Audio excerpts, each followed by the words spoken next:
noite. Alguém de primeira vez na casa? Primeira vez? Primeira vez? Bom, seja muito bem-vinda. E abraçada por todos os trabalhadores do Centro Espírita Boa Liberdade. É assim, sim, casa. Nós temos pessoas novas também, companheiros novos estão aumentando. Todos sempre sendo muito bem-vindos. É uma grande família. Nós estamos emanados em nome de Jesus, o nosso irmão mais velho. E nós falamos sempre sobre, especialmente a quarta-feira, mediunidade. As quartas-feiras, há 25 anos, certo? Eu estava agora em agosto, se fala sobre mediunidade. Sexta-feira, o Livro dos Espíritos, e no sábado, o Evangelho segundo o Espiritismo, que é o foco do Evangelho do Lar, ou uma palestra, como vai ser agora no próximo sábado, ou eventualmente um foro espírita, uma abordagem espírita. Então, quarta-feira, às 9 horas, estamos de mediunidade. Essa semana é uma expositora.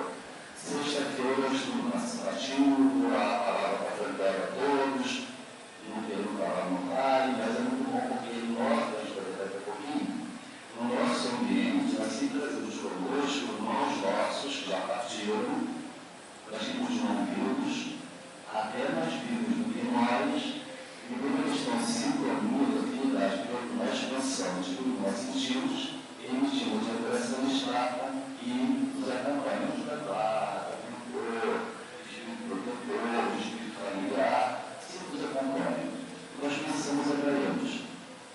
Então, seja muito bem-vinda. Nós estamos estabelecendo aqui os domínios da mediunidade, que é uma obra interessante, psicografada por Chico, citada pelo André Luiz. Hoje nós vamos iniciar o capítulo 16, mandato mediúnico, é um estudo sistematizado dos domínios da mediunidade, dessa obra.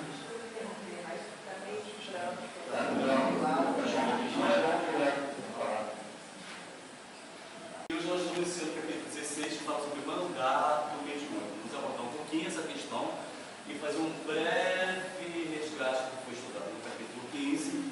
Aos Hilário e Luiz, sempre os três e mais algum compõem essa equipe de pesquisa nas casas espíritas. No caso do capítulo 15, não. Eles estavam passeando, fazendo uma caminhada, sempre visando as pesquisas acerca da mediunidade, entraram no local, no restaurante do Simples, e viram um camarada embriagado sendo conduzido por dois policiais. Brigou, reclamou e tal. Dá um salto no tempo, eles entram no ambiente, e lá numa sala, no cantinho, tinha um jovem, é a síntese do capítulo 15. Tá? Quem viu todos os dias, ou quem não assistiu, está lá no YouTube. Escuticiado. Alves, que é o instrutor, André Luiz, que é o estudante, junto com o Hilário, que já estava lá quando o André chegou, perceberam um jovem que estava com um papel na mão, uma garrafa, escolhendo só um peixinho para contextualizar e para nos ojetivar no início. E aí eles perceberam que esse rapaz, assim como todos nós, temos mediunidade em maior ou menor grau, dependendo da sensibilidade que ela traz em si. Lembrando que a mediunidade é uma ferramenta que Deus nos concede para qualquer ser humano encarnado, para que nós avancemos no nosso campo moral. Daí a importância do estudo, do Evangelho, do autoconhecimento, da percepção, que nós ainda somos reativos, mas o que o cérebro límbico, ele é reativo, ele não filtra. Em agosto nós vamos fazer um trabalho sobre isso. Vamos frear as nossas reações. Aí ele fala o seguinte: entraram nesse local, André, Hilário e Aulos, e viram um rapaz com uma folha de papel, ia ser um redator, um repórter, um jornalista, que estava escrevendo uma matéria para denegrir a imagem de uma jovem, como o Walter colocou na semana passada, para desmoralizar aquela jovem. Só que, no campo dele, tinha um outro companheiro, como todos nós trazemos em nós, com essa configuração. Hoje pode perceber que aí o cérebro dele está começando a ficar escuro, porque o cérebro do moço envelhece em substância escura e pastosa. do lado de lá para o lado de cá. Porque o rapaz tinha uma dependência química, era alcoólatra, era tabagista e fez um link magnésio com um irmãozinho que ali já foi chamado como nós estamos hoje.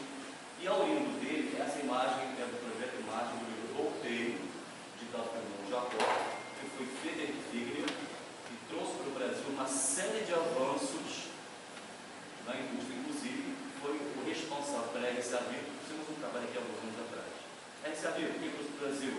Irmão Jacó. A gente pode ver ali, à esquerda, o Jacó, Ornelas, ele equipara seu Alves, também é um instrutor, e um outro aluno, companheiro do Jacó. Então, nessa imagem, a gente pode perceber que o médium, o rapaz, o repórter, o quem estava escrevendo a matéria dele, o maravilhoso, era médium ostensivo, psicógrafo, só que ignorante, ele não entendia a mediunidade dele. Vivia, como a gente falou aqui, não pode oferecer ao vento, ao sabor do vento. Se o vento está para um lado, a criatura vai para aquele lado. Médium. A criatura vai para o outro, o vento só para o outro, leva aquela folha seca. Nunca estudou. Experienciou as soluções aqui naquela condição. Os rapazes aqui, não aqui, e afinal só uma representação que a gente vê um pouquinho melhor. Né? Como era um médium psicógrafo, ignorava a sua capacidade mediúnica, tinha essa dependência que baixava a sua frequência vibratória e por uma questão de manipulação magnética, o irmão arrumou-se dele.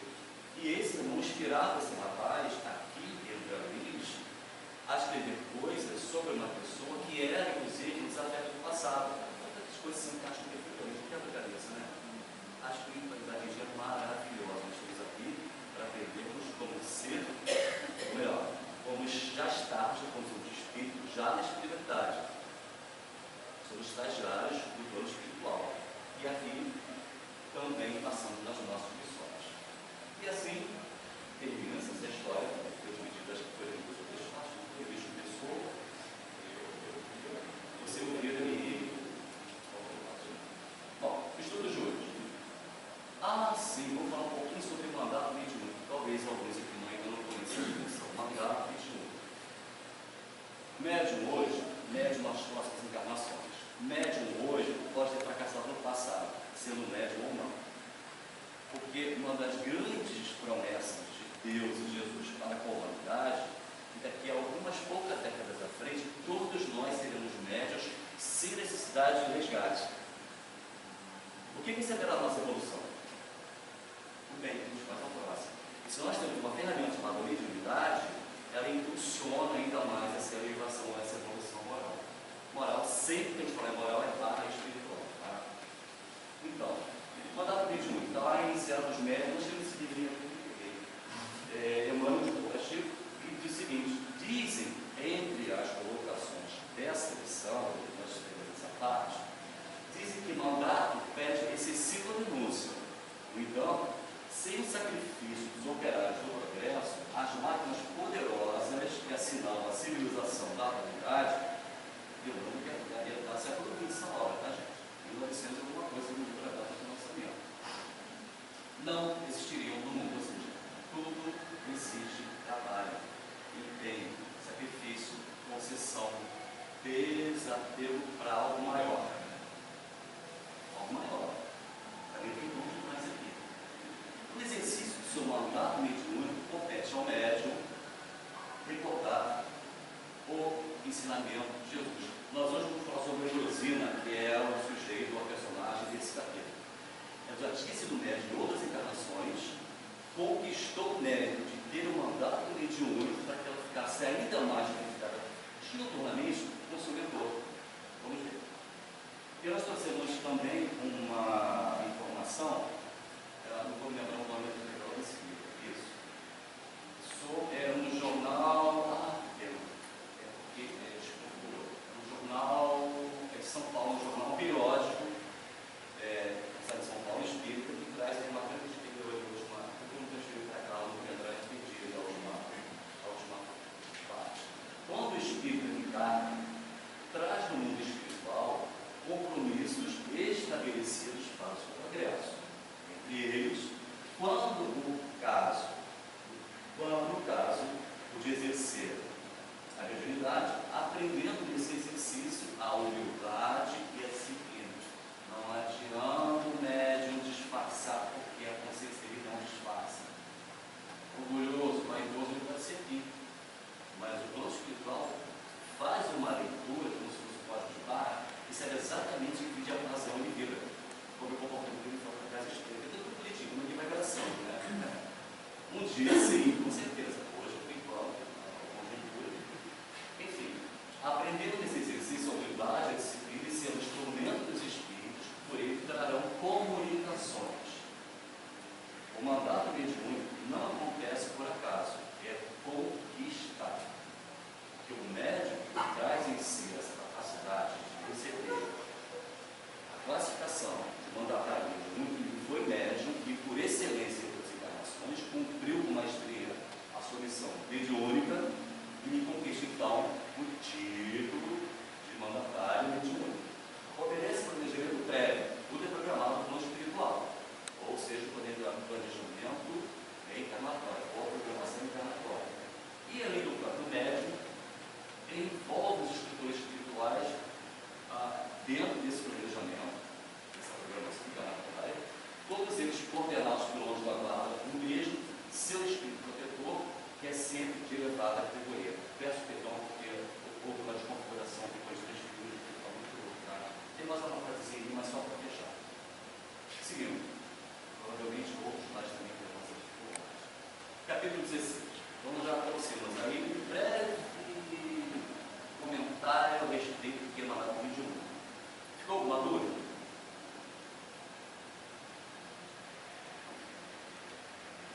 Passando aí de primeiro, hein? Espírito já passaram. Vamos lá. Então, vamos lá. Aos primário, André Luiz, já saíram daquele ambiente de restaurantes muito simples, muito alto, muito árduo, pensamentos confusos. O plano espiritual lá estava assim, fervilhando, muito mais do que as pessoas estavam frequentando naquele momento. Era quase 20 horas então, quando estávamos, paramos em frente de um sóbrio edifício ladeado por vários veículos. Muita gente ia, enfim, era noite, o pessoal estava sem trabalho, indo para casa, então as pessoas cruzando, né, ali na calçada, desencarnados em grande cota, em grande número, congregavam-se, ou seja, reuniam-se no recinto e fora dele. Vigilantes do nosso plano espiritual, estendiam-se atenciosos, impedindo o acesso de espíritos impenitentes ou escarnecedores. Joana de Ângeles fala o seguinte: nós devemos sempre extrair da matéria, do campo do mundo, da imaginação, do sentido, da mente, do pensamento. Mas uma imagem, para nós ainda, vale mais que várias palavras, bem menos do que hoje em dia. Nós temos esse novamente do pensamento. Era muito bom com isso. Era leitando, não é? Não conhece, maravilhoso. Sim. Variados grupos de pessoas ganhavam ingresso à intimidade da casa, mas no pórtico experimentavam a separação de certos espíritos. Certos espíritos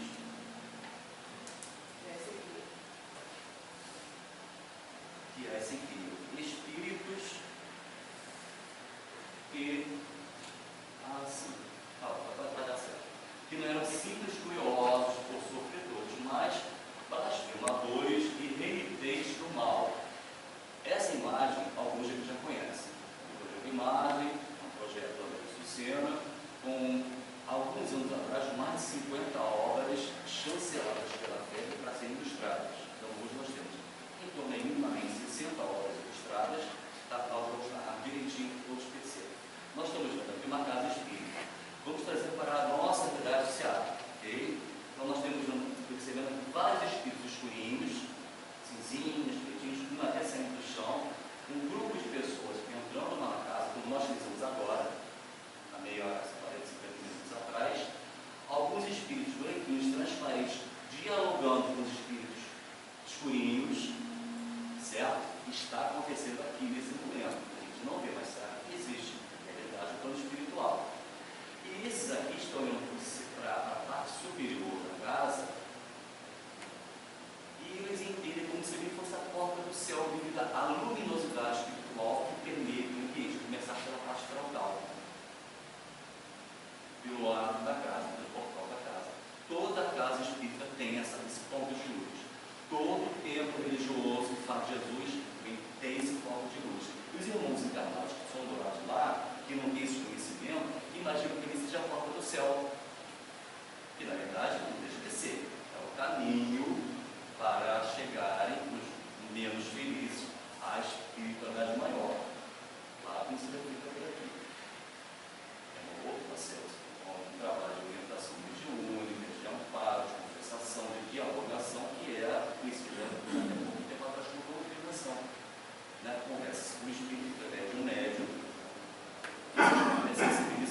e afrouxa as amarras do tipo, por conta da sua cristalização mental em determinadas questões, o jovem lá daquele restaurante, daquele passado, vai afrouxando, e permite, então, nesse momento, que sejam parados no espírito superior.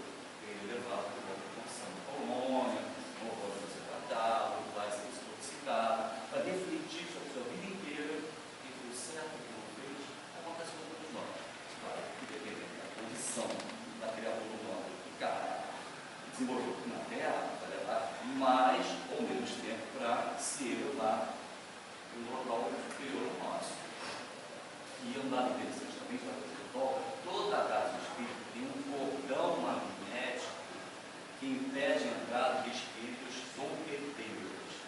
E ainda que aconteça de entrar por autorização da equipe espiritual que estava lá de fora, e num dado momento, a gente vai ver daqui a pouquinho, esse espírito se desequilibra, sempre há nas casas espíritas guardas que protegem todos, encarnados e encarnados, contra a ação daquele irmãozinho desequilibrado.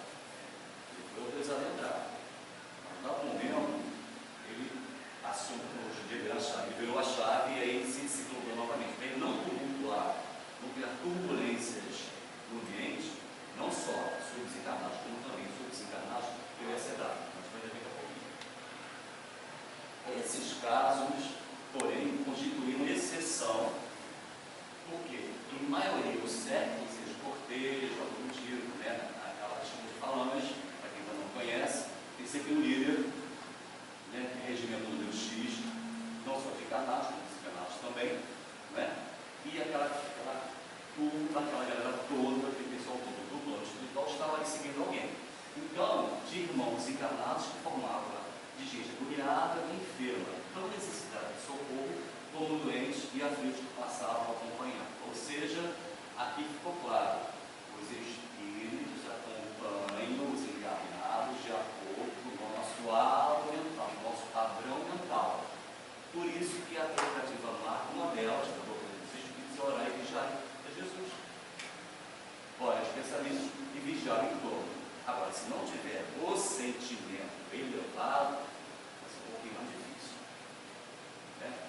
Então, a gente sabe que para cada um de nós tem uma quantidade X de espíritos que nos acompanham de acordo com o nosso pensamento e através da lei de afinidade. Uma aliança discipular, né? Sempre tem um parceiro nosso que nos acompanha. Entramos, grande mesa, ao centro de vasta sala, encontrava-se rodeada de largo cordão luminoso de isolamento. Em derredor, reservava-se ampla área onde se acomodavam quantos careciam precisavam de assistência, encarnados ou não. Área essa que se mostrava igualmente protegida por faixas de defesa magnética sob cuidado cauteloso de guardas pertencentes à nossa esfera de ação. Ou seja, em guardas espíritos guarnecendo, protegendo o nosso ambiente também, assim como qualquer outra casa espírita ou qualquer outro templo religioso que se fale de Jesus.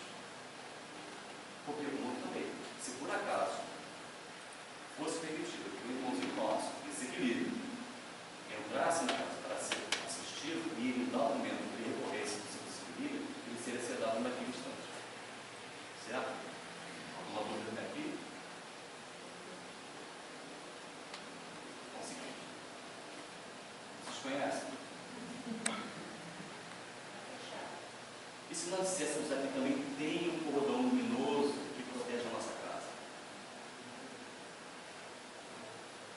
contra o ingresso daqueles estudantes que querem provocar todo tipo de estudo possível, e não é permitido que isso aconteça nos trabalhos, nos estudos, na mediúnica, certo? Então, toda casa espírita tem esse cordão magnético, esse halo luminoso que protege, que blinda a casa e os seus frequentadores, encarnados ou não, da ação de espíritos nefastos. Vou colocar assim, para um pouco mais suave.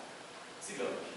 À frente, na parte oposta à entrada, vários benfeitores espirituais conversavam entre si secretário senhora ouvia prestimosa diversos pacientes.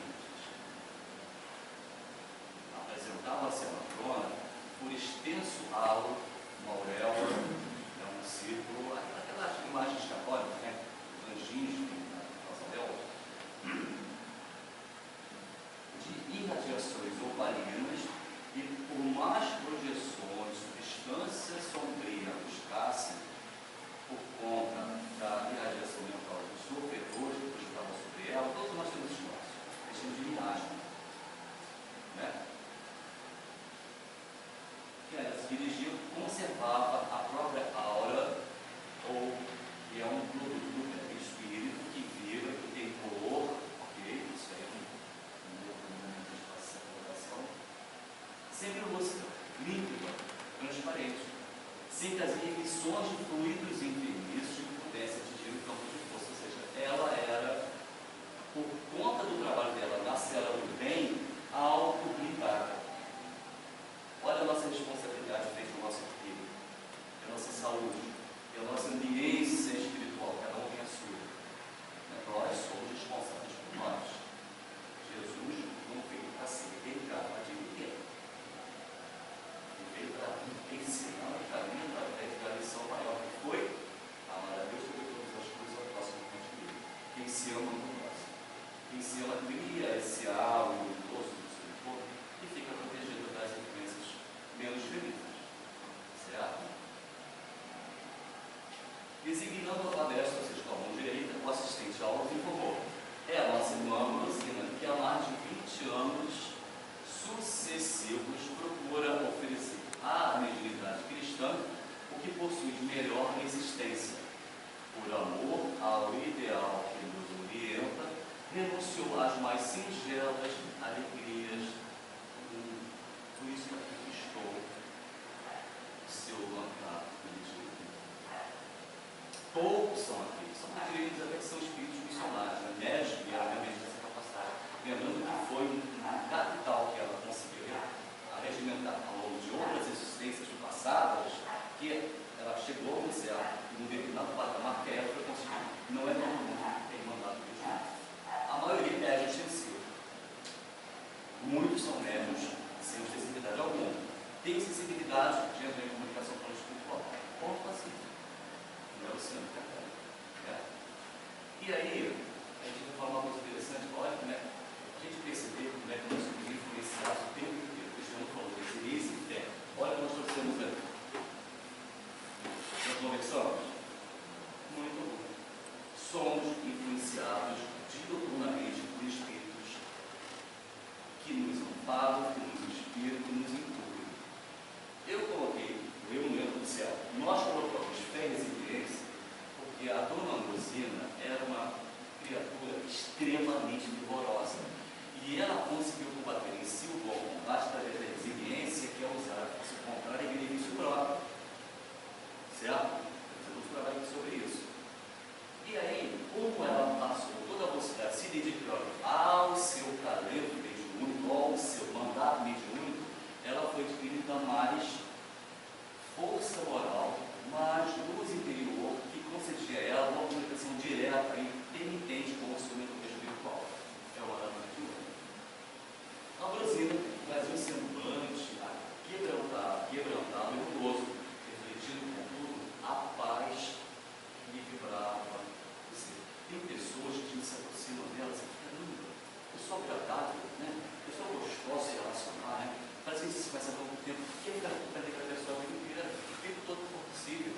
São pessoas que têm um magnetismo positivo por conta das ações que ela praticou no passado, distante ou na atual encarnação. Pensa no bem, no bem surge. Sente o bem, potencializa. Ficou claro? Sempre tendo em mente que o nosso mestre maior que nos orienta é quem? Vamos ouvir.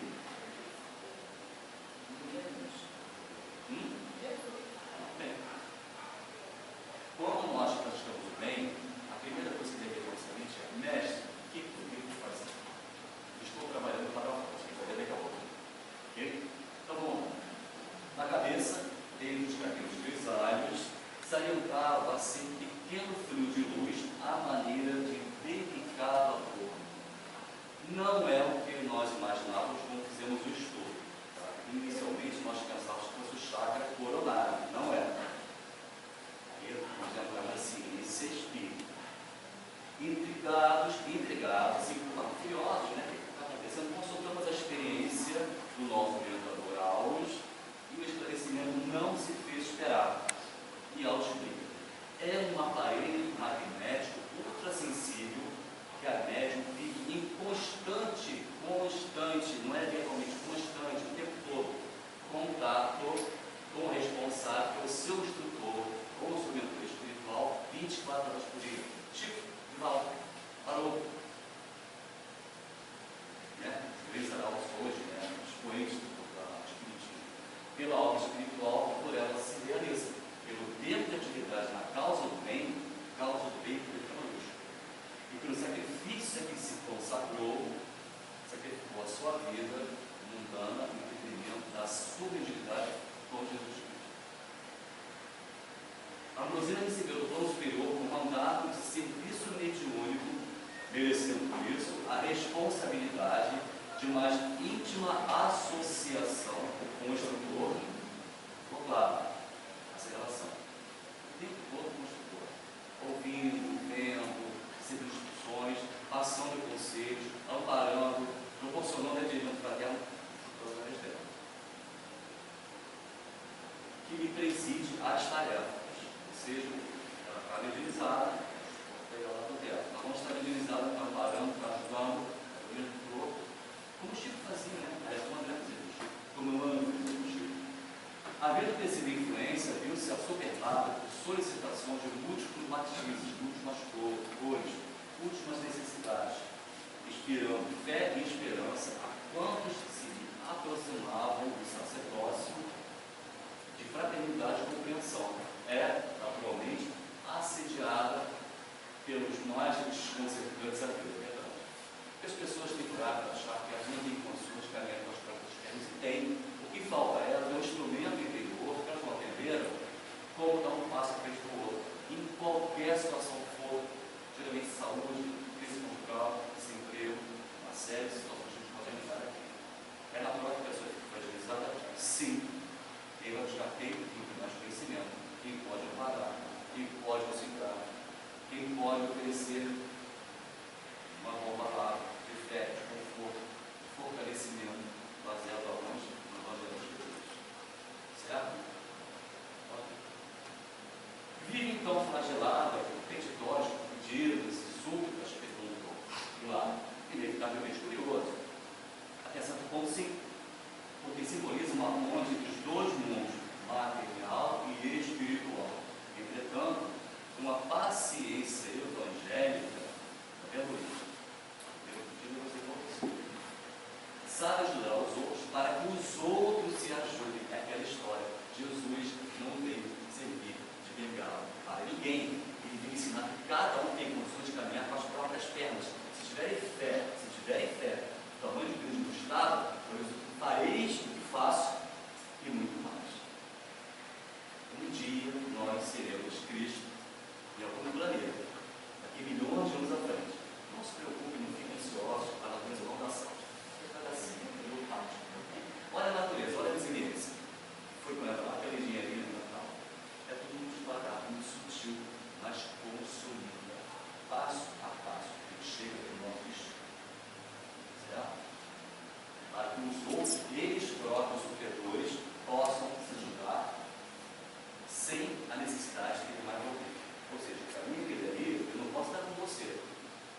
A solução é sua.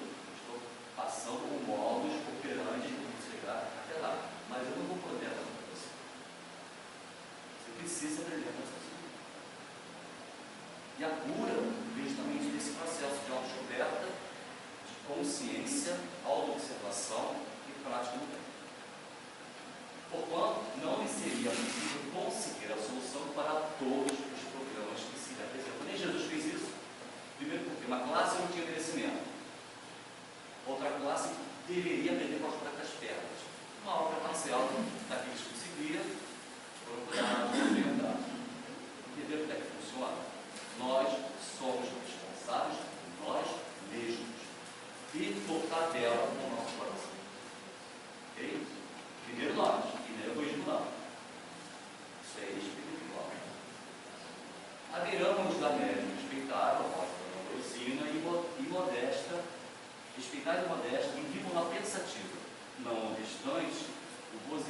abafado isso com você. Eu estava ali, atendendo outras pessoas, claro, né, no seu tempo, e André e Hilário perceberam que tinha havido um conselhozinho, alguma coisa acontecendo, enfim, mas nós vamos sair só na semana que vem.